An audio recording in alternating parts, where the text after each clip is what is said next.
जी ये नाज़रीन, welcome back.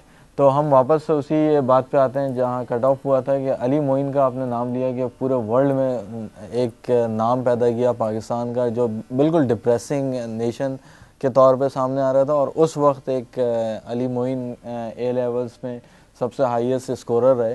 तो उसके अलावा भी हम स्पोर्ट्स पे आ जाएं अगर, तो स्पोर्ट्स में शाहिद आफरीदी और इससे पहले जानशेर खान, जहांगीर खान, ये वर्ल्ड नोन बंदे के आप स्क्वैश आप ले लें तो वो उसके अलावा कोई बंदा नहीं दिख रहा होता था। और अभी आप लेटेस्ट जो वर्ल्ड कप पाकिस्तानी टीम जीती है वो उस दौर में जीती है कि कोई आपको उम्मीद की किरण एक नज़र नहीं आ रही थी। सब बिल्कुल लग रहा था कि पाकिस्तान में सिर्फ नेगेटिविटी नेगेटिविटी है। लेकिन उससे पहले अगर हम चलें तो हकीम मोहम्मद सईद की एग्जांपल अगर लेते हैं तो हकीम मोहम्मद सईद वो बंदा, वो हाफिज़ कुरान, यानी वो भी यूथ था जो अपनी एज में 20 to 25 ईयर्स की एज में, आप लोगों को सबको पता होगा कि उन्होंने इनिशिएट किया चीज़, और होते होते वो मदीनातुल हिकमत और एशिया की सबसे बड़ी लाइब्रेरी उन्होंने बना दी और डिफरेंट काम कर दिए। तो ये सारी एग्जांपल्स हैं हम ही लोगों के अंदर से, और इसको कंटिन्यू करने की बात है। वो एक जो बात करते हैं फ्लेयर की, तो वो आने की बात है, और उस पर अगर हो जाए और सारे डिफरेंसेस ख़त्म हो जाएं, अगर इस चीज़ को, इस क्वेश्चन को हम इस पे कंक्लूड करें कि सारे डिफरेंसेस ख़त्म हो जाएं, तो हम एक नई नेशन, नई पर्सनालिटीज़ के साथ सामने आ सकते हैं। जी आप भी कोई। बिल्कुल, इस बात की मैं इस पे बात कर रहा था। इसमें मेरा ख्याल है कि हम जब बात करें यूथ के ऊपर ना, तो यूथ एक तो करियर ओरिएंटेड भी है, लेकिन उसका जो करियर ओरिएंटेडनेस है उसका, मैं कहूँ तो वो इंडिविजुअलिस्टिक है। मतलब कि वो अपने इनफरादियत में ही है। मतलब कि उसको एक मंजर दिखा दिया है कि आप बीबीए करो इस जगह से और एमबीए करोगे, फिर आपकी गाड़ी सीधा चलने में लीनियर उसको लाइन दिखा दी, ये भी अनरियलिस्टिक है। दूसरा ये कि उसको इंडिविजुअलिस्टिक दिखाया गया है कि उसका कोई इज्तमाही शऊर पैदा नहीं किया गया, कोई कलेक्टिव कॉन्शियसनेस जिसे हम कहते हैं, कि अगर वो चाहता है कि मैं करियर हासिल करूं तो मैं अपने लिए हासिल करूं, और मेरी सराउंडिंग जो है वो, आपके सराउंडिंग में अगर हर चीज़ बदबूदार हो तो क्या फ़ायदा कि आप उसमें बैठे रहें आप। उसमें बड़ी इम्पोर्टेंट रोल है एजुकेशन सिस्टम का। पाकिस्तान में अनफॉर्चुनेटली जो एजुकेशन सिस्टम है, या जो हमारी स्कूलिंग सिस्टम है, जो हमारी कॉलेजेस हैं, हमारी यूनिवर्सिटीज़ हैं, जो तालीमी इदारे हैं जिनको हम कहते हैं, उनके अंदर ये शऊर और ये इस तरह की चीज़ें डेवलप नहीं की जाती। मैं आपको छोटी सी मिसाल दूँ। आपने कहा इज्तिमाई शऊर, हमारे हमारे स्कूल्स में क्या सिखाया जाता है? वो ये सिखाया जाता है कि जी आप अगर अच्छे नंबर आओगे तो मैं आपको फर्स्ट नंबर करा दूंगा, आपकी असाइनमेंट के ऊपर मैं वेरी गुड लिख दूंगा।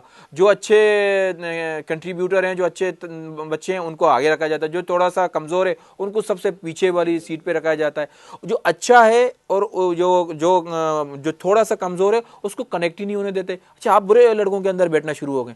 भाई क्या हुआ? आप टीम वर्क पैदा करें, आप इज्तिमाई शऊर, आप एक कंट्रीब्यूशन की बात करें, आप कोलैबोरेशन की बात करें। जब ये चीज़ साथ अगर हमारे तालीमी इदारों में नहीं सिखाई जाएगी तो आप इस बात को भूल जाएं कि आपकी इस कौम के अंदर इज्तिमाई शऊर आएगा, सोशल कंट्रीब्यूशन का शऊर आ जाएगा।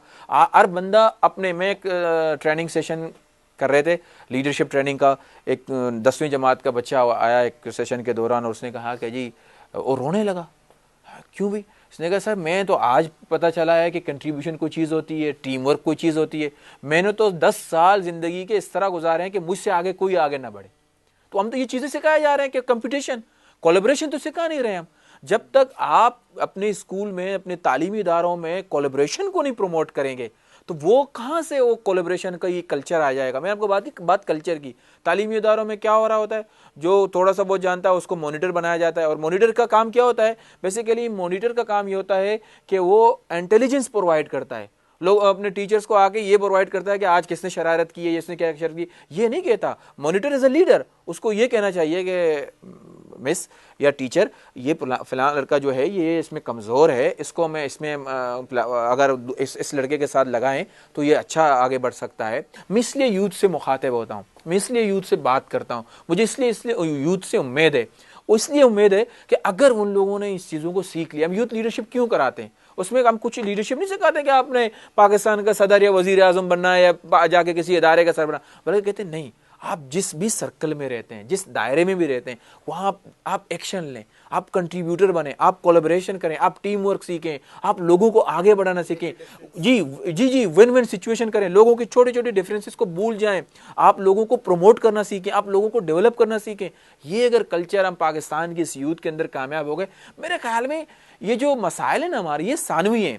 असल मसला तो हमारे माइंड सेट्स का है, असल मसला हमारे कल्चर का है। असल मसला ये है कि हमारे पास कोई आरज़ू नहीं है, डिफरेंसेस है, हमारे पास कोई उमंग नहीं है। मेरा एक सवाल ये था कि जैसे हम प्राइवेट यूनिवर्सिटी की आपने बात की, तो उनके स्टूडेंट्स देखते हैं हम, तो वो इंडिविजुअली तो बहुत के सही होता है, उनका माइंड पॉजिटिव होता है, लेकिन उनसे बात करते हैं कि आगे क्या फॉरवर्ड है, तो वो ये होता है कि जस्ट जॉब की उनको चाहिए होती है कि अभी हम डिग्री ले लेंगे और फिर जॉब कर लेंगे और दैट्स इट। या तो कुछ कहते हैं कि हम पाकिस्तान छोड़ के चलेंगे, पाकिस्तान में कुछ भी नहीं बचा है।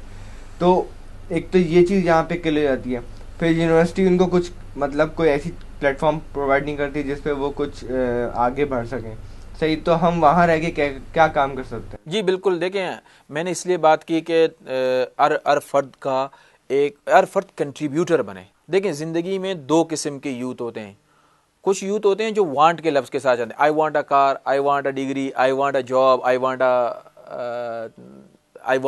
Want to be famous. कुछ लोग होते हैं आई कैन, मैं कर सकता हूँ, I can contribute, I can make a difference, I can make a team, I can provide solution. आप लोगों को मेरे ख्याल में वांट से निकलना चाहिए, कैन में आना चाहिए। वांट से क्यों, वांट के लोग क्यों बन गए? इसलिए बन गए कि हम टेलीविजन देखते हैं, हम पैसे व्यूवर्स हैं, हम कहते हैं अच्छा वो जलसा हो रहा है बैठे रहो, अच्छा वो बॉक्सिंग हो रही है बैठे रहो, वो क्रिकेट का मैच हो रहा है देखते रहो, और जलसे में डूब बहुत हो पार्ट ऑफ दिस गेम। आपको इस जिंदगी का, रियल लाइफ का पार्ट बनना पड़ेगा, देन यू कैन, आप जिंदगी के मजा लेना शुरू करेंगे। ये मजा नहीं है कि आपको अब्बा घर दे, आपको अब्बा गाड़ी दे, आपको अब्बा जॉब के लिए सिफारिश करे, आपको अब्बा आपकी सिक्योरिटी के लिए करे। यू कैन यार, आप आगे बढ़ो। आप अगर अपनी स्टूडेंट्स के अंदर, आप तालीमी इदारों के अंदर बैठे हुए हो और आप लोगों को करें, वहां पर आप एक कैन के ऊपर कॉन्फ्रेंस करें कि भी आज हम इस यूनिवर्सिटी में जितने लोग आ सकते हैं आपके पास, आप कहेंगे जी we will talk only about can. कितने ऐसे लोग हैं जो कैन कर सकते हैं, वो CAN कैन, उससे क्या कर सकते हैं? आप आए, अपने आइडियाज पेश करें, आप देखेंगे कि फिर लोग आहिस्ता आहिस्ता आपकी तरफ आना शुरू हो जाएंगे। असल में मैं आपको बताऊं कि यूथ उस वक्त पावर है जब यूथ के पास ड्रीम्स हैं, जब यूथ के पास रास्ते हैं, यूथ के पास मंजिलें हैं। यूथ डिसास्टर है अगर यूथ के पास विजन नहीं है, यूथ के पास मिशन नहीं है, और यूथ के पास सोशल कंट्रीब्यूशन और अपनी प्रॉब्लम्स का सोल्यूशन। ये डिसास्टर है। क्या करेंगे? गैंग बना लेंगे, रोडों पे निकलेंगे, क्या करेंगे? ड्रग्स इस्तेमाल करना शुरू कर देंगे, क्या करेंगे? चोरी करना शुरू कर देंगे, ग्रुप्स बनाना शुरू कर देंगे, लोगों को कत्ल गारत करना शुरू कर देंगे, हत्ता के अपने हमसाये को भी नहीं बख्शेंगे, वहां चोरियां शुरू कर देंगे। आप इस यूथ को बचाना चाहते हैं, पाकिस्तान की इस यूथ को एक इनकलाब की तरफ, एक चेंज की तरफ लेकर जाना चाहते हैं, तो आपको इस यूथ को लीडर बनाना। निसार भाई, बीइंग इन दिस सिचुएशन कि हम लोग हैं जिसके अंदर कि जहाँ पे इतनी सप्रेस हो रही है एजुकेशन इंस्टीट्यूशंस में भी और गवर्नमेंट इंस्टीट्यूशंस के अंदर भी, ऐसी सिचुएशन के अंदर रह के बीइंग अ कलेक्टिव यूथ हम लोग क्या मेजर्स ले सकते हैं? ये बिल्कुल, मैंने जिस तरह आपसे बात की, फर्स्ट तो ये है कि बी पॉजिटिव। ये लफ्ज़ बहुत आसान है और हर जगह बोला जाता है, ट्रेनिंग्स में बहुत बोला जाता है। Be positive basically it's a mindset, कि आप ये कहें कि यार ये जो आज थोड़ा सा मसला है ना, ये 3 महीने बाद मैं इसको कनकर कर लूँगा, मैं इसके ऊपर काबू पा लूँगा। अगर आपके अंदर ये चीज़ आ गई और आप कहते हैं कि यार हमारे पास कुछ सोल्यूशंस हैं, आप अब देखें, मैं आपको बताऊं, हर फर्द, अगर जिस तरह इन्होंने बताया कि इंडिविजुअली तो अच्छा है, वो बेसिकली अपने आप को इंडिविजुअली देख रहा होता है और डेवलप कर रहा होता है, और जाहिर बात है टेक्निक से आप अपने आप को इंडिविजुअली डेवलप कर सकते हैं। ये चीजें नहीं हो पा रही, आप किसी के साथ कनेक्ट ही नहीं हो पा रहे हैं। आप तो 60% हैं, मेजर्स ले रहे हैं, लेकिन आपके मेजर्स जो है ना आपकी इंडिविजुअल जाती जिंदगी के साथ। ये मेरा सवाल भी यही है कि यूथ हमारी मोबिलाइज कैसे हो सकती है? यूथ को मोबिलाइज करने के लिए बड़े पैमाने के ऊपर ट्रेनिंग की जरूरत है। उनको बात रीच, जब यूथ के पास आप जाएंगे, आप उनको कहेंगे कि जी हम आपके पास आए, हम हमारे पास कुछ सोल्यूशन है, कुछ लोग रिजेक्ट करेंगे, लेकिन आहिस्ता आहिस्ता काफिले बनते हैं। एकदम ऐसी चीज को नहीं कर देती। आप आज टेलीविजन के जरिए देखें ना, मैं इस्लामाबाद जा रहा था तो इस्लामाबाद में टैक्सी ड्राइवर जो है वो यही बात कह रहा है, और ना उसकी कोई एजुकेशन है ना कुछ है, वो वही बात कह रहा है जो यहाँ का एक इंटेलेक्चुअल कह रहा है। ये बेसिकली क्या हुआ, इस इंटेलेक्चुअल को मीडिया के जरिए उस टैक्सी ड्राइवर तक कनेक्ट किया गया है, ठीक है ना। अगर हम एक स्ट्रेटजी बनाते हैं, एक प्लानिंग करते हैं और कहते हैं कि जी हम 2011 में ये काम करेंगे, 2012 में ये काम करेंगे, स्टेप टू स्टेप। देखें हर वक्त कामयाबी इंक्रीमेंटल होती है, एकदम रातों रात नहीं आती, इंक्रीमेंटल होती है। आज आपने कोई एक ईंट लगाई है, फिर आपने दूसरी ईंट लगाई है, इंक्रीमेंट आहिस्ता आहिस्ता बढ़ाई है, एक बीज से एक पौधा दरख्त आहिस्ता। आप लोगों को सबसे पहली बात तो ये है कि अपने बारे में जानना चाहिए।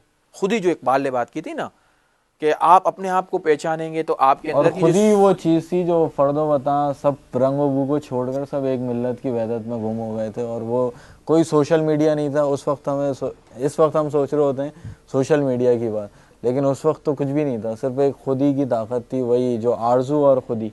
दो फैक्टर्स हम इस प्रोग्राम में बहुत ज़्यादा डिस्कस किए और दो ही मेन होने चाहिए। और एक सेल्फ रेक्टिफिकेशन, जो एरर्स सेल्फ रेक्टिफाई करने का अमल है वो हम करना शुरू करते हैं तो सब चीज़ ख़त्म है। और एलिमिनेशन ऑफ डिफरेंसेस, तो इन चीज़ों को हम कंक्लूड करते हैं और एक एक कोई स्टेटमेंट, क्योंकि प्रोग्राम का टाइम भी ख़त्म हो रहा है हमारे, तो एक एक कोई स्टेटमेंट आप लोग देना चाहें जो अभी हमने सीखा है। या मैं समझता हूँ कि हर नौजवान का ये फ़र्ज़ बनता है कि वो अपनी effort they.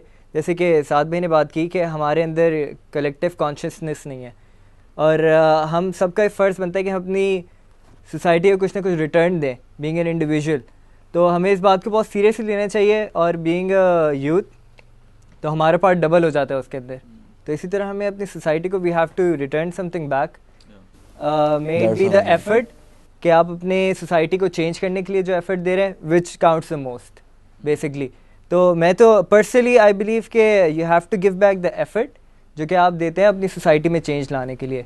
This is the most important effort you can give back to your society. मैं आखिर में बस ये कह सकता हूँ कि पाकिस्तान में जो इंक्रीजिंग पोलराइजेशन है, इसके अंदर हर तरफ के एक्सट्रीम्स हैं, तो उसको मॉडरेट करने के लिए और पॉलिटिकल अवेयरनेस को फ़रोग़ देने के लिए अल्लामा इकबाल और जिन्ना जैसे नॉन कंट्रोवर्शियल शख्सियात के बेसिस पर प्लेटफॉर्म्स बनने चाहिए, और प्लेटफॉर्म्स को आपस में कोऑर्डिनेट करना चाहिए। प्लेटफॉर्म्स बन रहे हैं और सारे प्लेटफॉर्म्स को पाकिस्तान में यूथ प्लेटफॉर्म्स को बनना चाहिए और कोऑर्डिनेट करना चाहिए और इस मुल्क के लिए कुछ करना चाहिए। इस तरह कोई लीडरशिप सोसाइटी में चेंज पैदा करेंगे। बिल्कुल जी निसार साहब, आपने देखा ही है डिस्कशन से पहले और डिस्कशन के बाद का रद्द-ए-अमल, तो आप क्या कहना चाहेंगे? बस जी मैं तो मुझे तो बड़ी खुशी होती है जब भी मैं इस तरह के नौजवानों से गुफ्तगू करता हूँ, और यही उम्मीद है।